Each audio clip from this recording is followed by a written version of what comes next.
Hi friends, welcome back to Miyani kitchen. ഞാനിന്നിവിടെ ഒരു സിമ്പിളായിട്ടുള്ളൊരു ചട്നിയാണ് ഉണ്ടാക്കാൻ പോകുന്നത്. നമുക്ക് ദോശയുടെ കൂടെയൊക്കെ കൂട്ടി കഴിക്കാൻ പറ്റുന്ന, തേങ്ങ ഇല്ലാതെ ഉണ്ടാക്കാൻ പറ്റുന്ന ഒരു ചട്നി.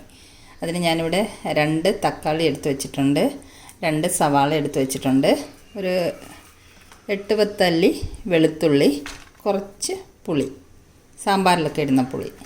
അപ്പോൾ ഇതുകൊണ്ട് നമുക്ക് പെട്ടെന്നൊരു ചട്നി ഉണ്ടാക്കാം. ഈ ഉള്ളി നമുക്കാദ്യം തോലൊക്കെ കളഞ്ഞ് കട്ട് ചെയ്ത് കൊണ്ടുവരാം.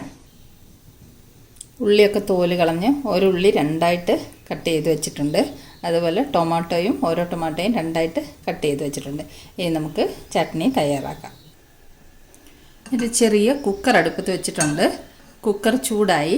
ഇതിലേക്ക് നമുക്ക് ഒരു സ്പൂണ് വെളിച്ചെണ്ണ ഒഴിച്ചു കൊടുക്കാം. ഒരു സ്പൂണോളം വെളിച്ചെണ്ണ ഒഴിച്ചു കൊടുത്തിട്ടുണ്ട്. വെളിച്ചെണ്ണ ഒന്ന് ചൂടാവട്ടെ.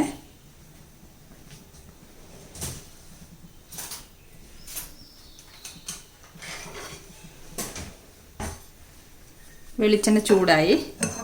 അതിലേക്ക് നമുക്ക് വെളുത്തുള്ളി ഇടാം,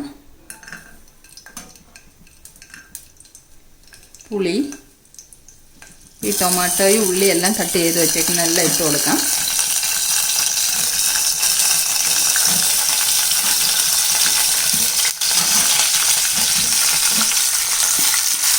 കുറച്ച് നേരം എണ്ണയിലിട്ടൊന്ന് തിരിച്ചു മറിച്ചും ഇതൊന്ന് വഴറ്റിയെടുക്കുക. ഒരു 2 മിനിറ്റ് മതി. ഇത് നമുക്കൊന്ന് ഇളക്കി കൊടുക്കാം.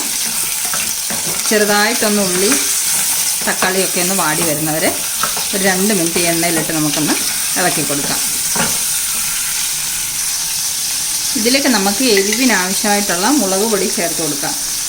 ഇത് കാശ്മീരി ചില്ലി പൗഡറാണ്. അതുകൊണ്ട് ഞാനൊരു നിറയെ 2 സ്പൂണ് ചേർത്ത് കൊടുക്കുന്നുണ്ട്. എരിവ് കൂടുതൽ വേണ്ടവർക്ക് കുറച്ചും കൂടി കൂടുതൽ മുളക് പൊടി ചേർത്ത് കൊടുക്കാം. ഇനി ഇതൊക്കെ ഒന്ന് ഇളക്കി പൊടിയും കൂടെ ഒന്ന് വഴറ്റിയെടുക്കാം നമുക്ക്.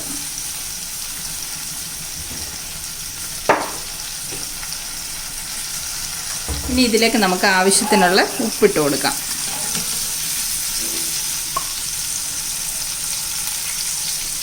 നിറയെ 1 സ്പൂൺ ഉപ്പിട്ടിട്ടുണ്ട്.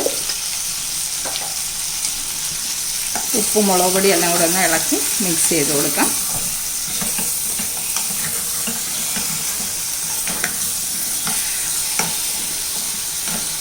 ഒരു മിനിറ്റും കൂടെ ഇതുപോലെ തന്നെ ഇരിക്കട്ടെ. മുളക് പൊടി ഉള്ളി ഇതെല്ലാം ഒന്ന് വഴറ്റിയെടുത്തിട്ടുണ്ട്. ഇനി നമുക്ക് ഈ കുക്കർ അടയ്ക്കാം. വെള്ളമൊന്നും ഒഴിക്കേണ്ട ആവശ്യമില്ല.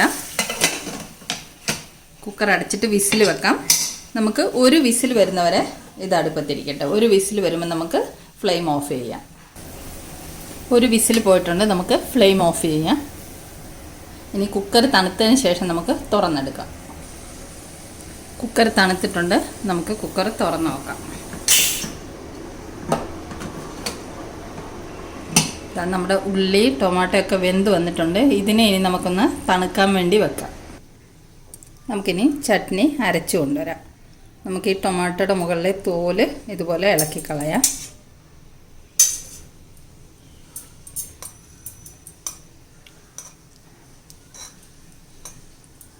ഇത് കണ്ടോ, ഇതുപോലെ ടൊമാറ്റോയുടെ മുകളിലുള്ള തോല് ഇളക്കി കളയാം.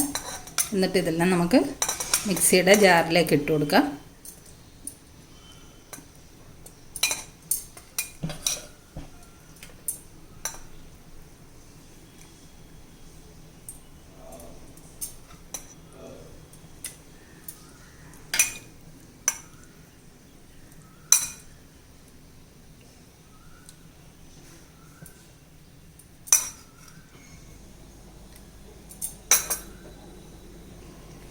ഇതിലേക്ക് ഇനി ഒന്നും ചേർക്കേണ്ട ആവശ്യമില്ല. എല്ലാ ചേരുവകളും നമ്മളിതിൽ ചേർത്തിട്ടുണ്ട്. ഇത് നമുക്കിനി നല്ലതുപോലെ പേസ്റ്റ് രൂപത്തിൽ അരച്ചു കൊണ്ടുവരാം. നമ്മുടെ ഹെൽത്തി ആയിട്ടുള്ള അടിപൊളി ചട്നി ഇവിടെ അരച്ചു കൊണ്ടുവന്നിട്ടുണ്ട്. ഉപ്പ് കുറച്ച് കുറവായിരുന്നു. ഞാൻ കുറച്ച് ഉപ്പും കൂടെ ആഡ് ചെയ്തിട്ടുണ്ട്. അപ്പോൾ നമ്മുടെ ചട്നി ഇവിടെ റെഡിയായി. ഇനി ചട്നിക്ക് വേണ്ടിയിട്ട് ഞാനൊരു ഹെൽത്തി ദോശ ഉണ്ടാക്കാൻ പോവാണ്. അതിനുള്ള ബാറ്റർ ഇവിടെ തയ്യാറാക്കി വെച്ചിട്ടുണ്ട്. ഇതിൽ ഞാൻ ആഡ് ചെയ്തിരിക്കുന്നത് ഗോതമ്പ് പൊടിയാണ്. 1 കപ്പ് ഗോതമ്പ് പൊടി എടുത്തു. അതിലേക്ക് ഒരു 1/2 സവാള ചെറിയതായിട്ട് ചോപ്പ് ചെയ്തിട്ടിട്ടുണ്ട്. ഒരു 1/4 സ്പൂൺ മുളക് പൊടി, 1/2 സ്പൂൺ എള്ള്, ഉപ്പ് ആവശ്യത്തിന്. നമുക്ക് ദോശ ചുട്ടെടുക്കാം.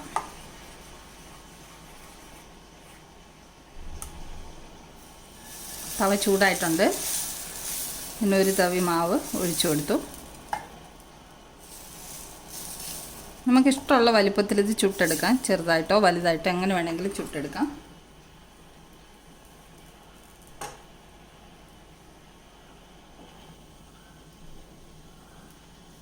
ഇതിലേക്ക് നമുക്ക് കുറച്ച് നെയ്യ് ഡ്രോപ്പ് ഒഴിച്ചു കൊടുക്കാം.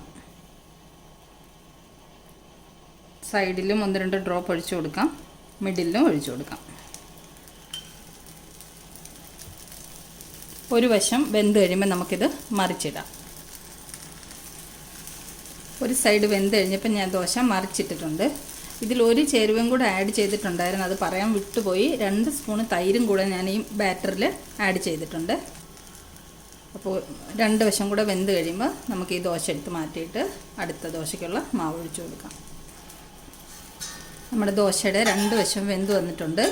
നമുക്കിനി ഈ ദോശ എടുത്ത് മാറ്റിയിട്ട് അടുത്ത ദോശയ്ക്കുള്ള മാവ് ഒഴിച്ചു കൊടുക്കാം.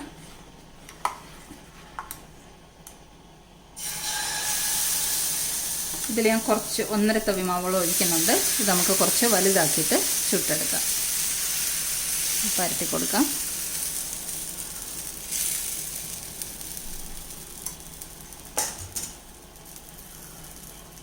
ഇതിലേക്ക് നമുക്ക് കുറച്ച് നെയ്യ് ഒഴിച്ചു കൊടുക്കാം. ഓരോ ഡ്രോപ്പ് സൈഡിൽ ഒഴിച്ചു കൊടുത്താൽ മതി. അതുപോലെ മിഡിലും 2-3 ഡ്രോപ്പ് ഒഴിച്ചു കൊടുത്താൽ മതി. ഈ ദോശയും കൂടെ റെഡി ആകട്ടെ. ഇതേ രീതിയിൽ നമുക്ക് എല്ലാ ദോശയും ഇതുപോലെ ചുട്ടെടുത്ത് കൊണ്ടുവരാം. അപ്പം നമ്മുടെ ഹെൽത്തി ആയിട്ടുള്ള ദോശയും ചട്നി ഇവിടെ തയ്യാറായിട്ടുണ്ട്. വളരെ പെട്ടെന്ന് തയ്യാറാക്കാം. നല്ല അധികം എണ്ണയും തേങ്ങയും ഒന്നും ഉപയോഗിക്കാതെ ഹെൽത്തി ആയിട്ട് ഉണ്ടാക്കാൻ പറ്റുന്ന ഒരു ബ്രേക്ക്ഫാസ്റ്റാണിത്. അപ്പോൾ ഈ ചട്നി നമുക്ക് ദോശയുടെ കൂടെ മാത്രമല്ല, ചപ്പാത്തിയുടെ കൂടെയും ചോറിൻ്റെ കൂടെ ഒക്കെ കൂട്ടി കഴിക്കാവുന്നതാണ്. അപ്പോൾ ഈ റെസിപ്പി ഇഷ്ടമായെങ്കിൽ ഇതുപോലെ എല്ലാവരും തയ്യാറാക്കി നോക്കണം. വീഡിയോ ഇഷ്ടമായെങ്കിൽ ഒന്ന് ലൈക്ക് ചെയ്യാനും ഷെയർ ചെയ്യാനും സബ്സ്ക്രൈബ് ചെയ്യാനും മറക്കല്ലേ. നമുക്ക് വീണ്ടും സിമ്പിൾ റെസിപ്പിയുമായി മിയാനി കിച്ചണിൽ കാണാം. Thanks for watching the video. By.